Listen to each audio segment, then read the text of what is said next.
Assalamualaikum dan salam sejahtera. Anda bersama saya Nina Rozman dalam Niaga Awani jam ini. Kita mulakan minggu baharu. Kami memberi tumpuan kepada pasca pembentangan bajet 2023 oleh Menteri Kewangan Tengku Datuk Seri Zafrul Tunku Abdul Aziz pada Jumaat lalu. Hari ini kami akan meneliti angka-angka melibatkan pemotongan cukai pendapatan individu serta perusahaan mikro, kecil dan sederhana PMKS. Rakas Tugas Harits Ashraf Hasnan ada perincian data berkenaan pemotongan cukai tersebut. Silakan Harits. Baik, Nina, sudah tentu minggu yang cukup sibuk untuk kita minggu lepas, Nina, dan juga seluruh tim Astro Awani, terutama tim Niaga Awani, dan beberapa perkara yang perlu kita teliti. Panjang 2 jam lebih pembentangan Menteri Kewangan Tengku Datuk Seri Zafrul. Tapi hari ini seperti yang Nina katakan tadi, kita nak meneliti dari segi pemotongan cukai melibatkan cukai pendapatan individu serta mereka yang bergelar sebagai PMKS. Bagaimana cadangan yang dikemukakan oleh kerajaan menerusi bajet 2023 ini? Apakah bentuk pengurangan mata asas melibatkan pendapatan cukai individu terutamanya? Baik. Angka yang ingin saya bawakan di sini hari ini adalah untuk kita teliti dari segi perbandingan kadar cukai pendapatan individu. Pertamanya, kalau kita lihat angka di sini, perlu kita faham dari segi cukai semasa serta kadar cukai yang dicadangkan.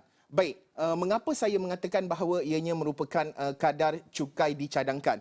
Kerana ianya masih lagi belum diluluskan di Dewan Rakyat, ianya baru di peringkat cadangan di bawah rang undang-undang perbekalan ini.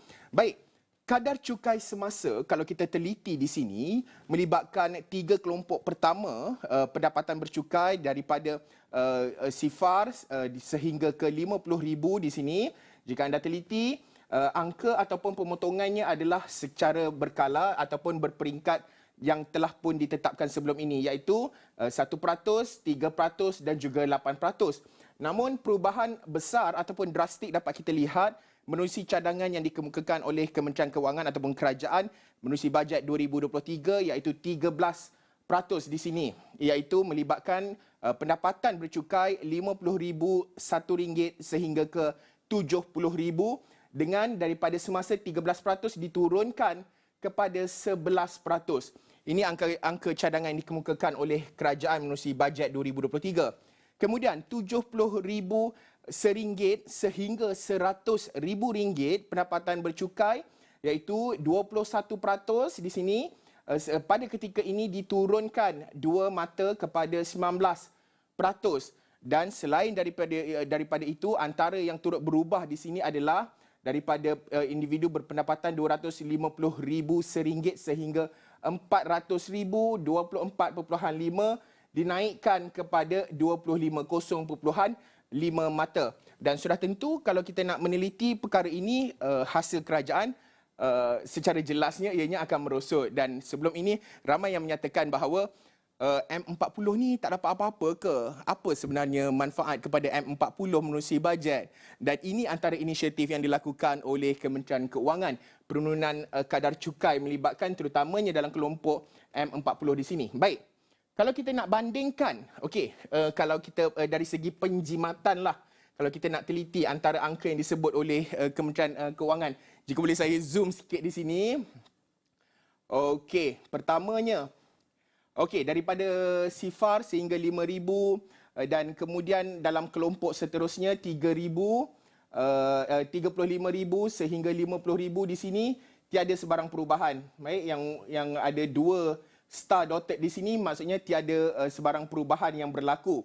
Tetapi kalau kita teliti kembali angka ini, jika saya bawa ke atas sedikit, kita zoom, kita lihat antara kelompok yang akan menerima impak daripada bajet 2023 apabila ianya diluluskan di Dewan Rakyat adalah pertamanya, iaitu daripada 50,000, individu berpendapatan 50,000 sehingga ke 70,000, daripada 13 di sini 13% turun kepada 11%.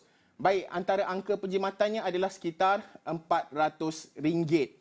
Dan ianya juga terpakai antara lain adalah individu yang berpendapatan RM100,000 hingga RM250,000 akan mendapat penjimatan sehingga RM1,000.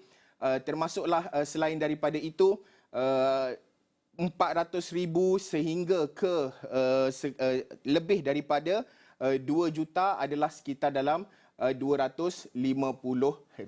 Ini antara angka-angka yang boleh ataupun secara kasarlah kalau kita nak meneliti dari segi jumlah ataupun nilai penjimatan susulan daripada pengurangan yang saya kongsikan sebentar tadi. Baik, ini pula melibatkan angka dari segi PMKS. Bagaimana kita nak melihat dari segi PMKS? Baik, kalau kita nak meneliti angka PMKS ini, banyak perkara yang perlu kita lihat dan juga perlu kita telitikan. Pertamanya adalah dari segi bagaimana kesiapsiagaan ataupun pelaksanaannya kelak. Baik, kalau kita lihat di sini, 100,000 yang pertama, kita akan lihat penurunan kepada 15%. Okey. 15% di sini, jika boleh saya quote sedikit apa yang dinyatakan oleh Kementerian Keuangan di sini. Baik, kalau sebelum ini syarikat atau perkongsian liability terhad yang mempunyai modal berbayar 2.5 juta ringgit dan ke bawah dengan nilai jualan tahunan tidak melebihi 50 juta ringgit setahun dikategorikan sebagai PMKS, okey?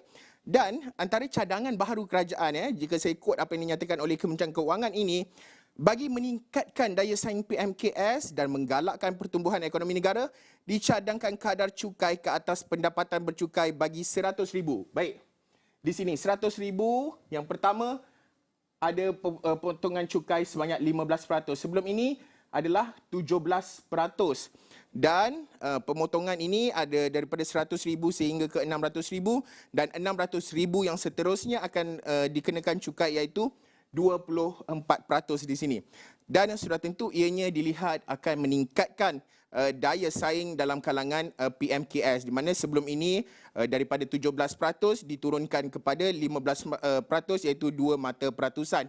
Ini antara angka-angka penting untuk kita teliti dari segi pengurangan cukai dan sudah tentu apabila berlaku pengurangan cukai, macam mana kerajaan nak tambah hasil? Itu antara persoalan-persoalan yang diajukan dan sudah tentu banyak perkara yang perlu kita teliti dalam perkara ini.